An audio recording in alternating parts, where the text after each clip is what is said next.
今天跟大家说一下，为什么有一些男生宁愿花10几万娶一个相亲的对象，而不愿意花10几万娶自己谈的多年的女朋友。实质是自由恋爱和传统婚姻并不兼容。女生们注意了，哪怕你们恋爱的时候并没有为男人花多少钱，但是你们有稳定的约会关系和性关系，经历过一些人生的转变，谈恋爱中长跑的选手，在结婚时候提10几万的彩礼，男方大概率会拒绝，甚至会搞得场面非常尴尬。自由恋爱要对应现代婚姻制度，现代婚姻制度是合伙制。合伙制的意思就是你是合伙人，你承担家庭责任风险，享受家庭产出利润，也保持着在合伙人中不合格散伙的独立人格。传统婚姻对于女人来说是雇佣制，对方支付彩礼相当于某种转会费，你作为劳动力进入男方的家庭，家里的女生可能是家里的女主人，一定是你的婆婆，而不是可能是你的婆婆。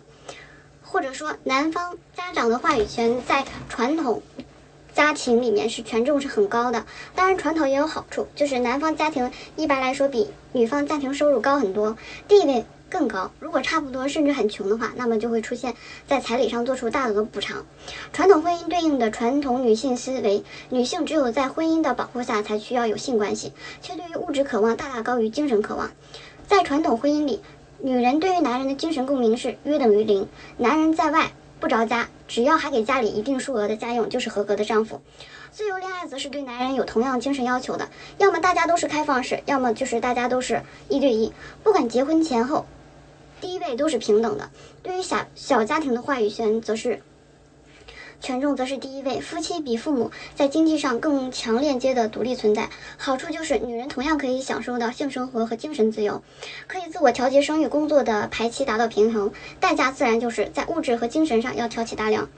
比如现代法律意识、资产和意识，有尊重自我和他人独立人格的意识，有在彼此工作中心1小时通勤圈置业资产的资金规划，有共同生活和育儿分配的想法和执行力等等等等。当然也有关于发现挑选错误、沉没成本、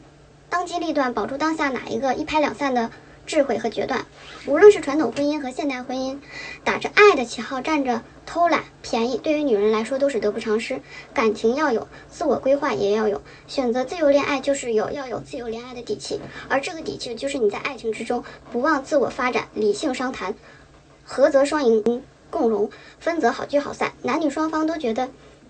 恋爱期是自己单方面的付出和牺牲，女生潜意识觉得我最美好的时光都给了你，要不然我原本可以找个更有钱的男朋友，我甚至完全可以靠我的青春过上阔太太的生活，我就陪着你一个穷小子白手起家，你本就亏欠着我，结婚当然要对我有所补偿，要对我比那些认识不久的要好。男生潜意识觉得这么多年我追求着你，哄着你，陪着你恋爱，陪着你逛街，你当然愿意做那些无聊的事儿吗？我花了这么多年心血培养起来的真爱，现在居然和其他人一样要我花钱，那我为什么不直接花钱娶一个什么都不用我做就肯给我做老婆的人呢？很简单，对于这些男生来说，恋爱多年并不是如很多女生认为的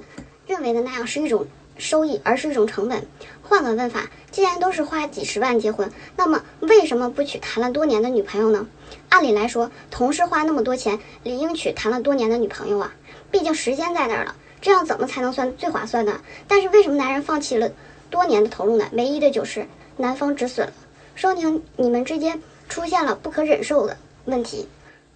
说的最多的就是新鲜感，我想你们把男生想的太渣了，说到彩礼的问题就已经谈婚论嫁了，在这个时候花同样的彩礼娶陌生人就是为了新鲜感，这男的是蠢吧？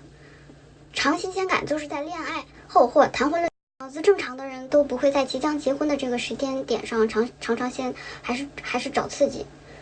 第二个关于新鲜感说法是，同样的彩礼和你了，还不如娶个陌生人尝鲜。听到这种观点，我总感觉这结婚怎么这么儿戏呢？拜托，这是结婚，不是游戏，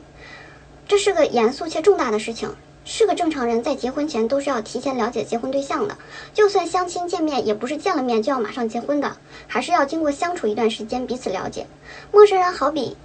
更相处好几年的女朋友，更互相了解。你说就为了新鲜感，我认为女友更有优势。